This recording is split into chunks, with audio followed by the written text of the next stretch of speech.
Everyone's trying to find the right system in astrology, but trying to find the right system is like trying to find the right sport, or it's like trying to find the right language. There's no right sport, there's no right language. You're just looking at reality from a different starting offset point. So instead of starting at 0 degrees Aries as your starting point, you're starting at, let's say, what is that? 7 degrees Pisces, if we're going from like, Western to sidereal. Vedic astrology is 23 degrees behind Western astrology. It would be like if there was an apple in front of us, we're all looking at the apple. We're all looking at the same reality. But if you're looking at it with different glasses on, you're looking at it from different angles, it's going to look slightly different. Like the classic, like 6-9 thing, right? Like I'm looking at a 6, you're looking at a 9. We're both looking at the same thing, but it appears different. So that's why it's important to not get hung up on like what is the correct system to use. The most important thing when learning astrology is communing with the archetype. Whatever system you use is going to be like whatever dialect you learn, like whatever language you learn. If you meet other people that know that dialect, then you can communicate with them.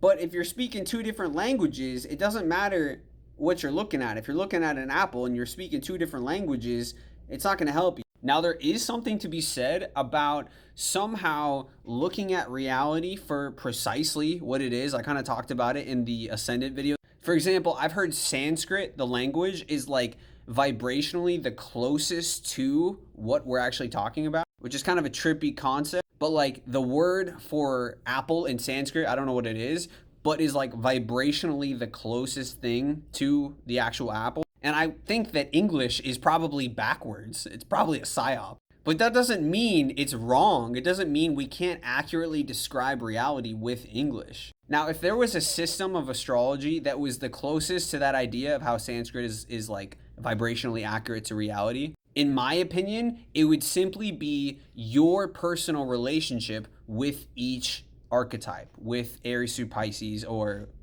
Chinese astrology. I don't even know where it starts. So that's why I always say, like, just learn one system. I grew up with Western, with Placidus, so that's just what I stuck with. I still learned Vedic because I think it's interesting, like Ashwini through Ravati rather than Aries through Pisces, or rather, it's almost like centimeters to millimeters when we're looking at, instead of 1 through 12, we're looking at Ashwini through Ravati, which is 1 through 27, because I think there's like 2.5 nakshatras per zodiac sign. I could be wrong about that.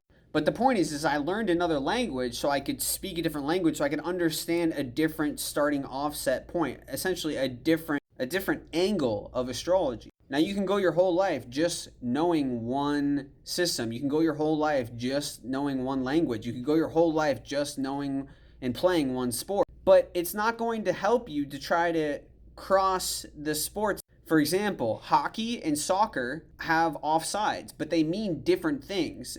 So if you try to apply the rules of offside in hockey to soccer, it doesn't work. So kind of keep them in their own arena. And if we use the relationship between Vedic and Western as an example, Vedic is 23 degrees behind Western. What you actually start to understand is that in the different systems, they actually have different archetypes. In other words, Aries is not the exact same in Western as it is in Vedic.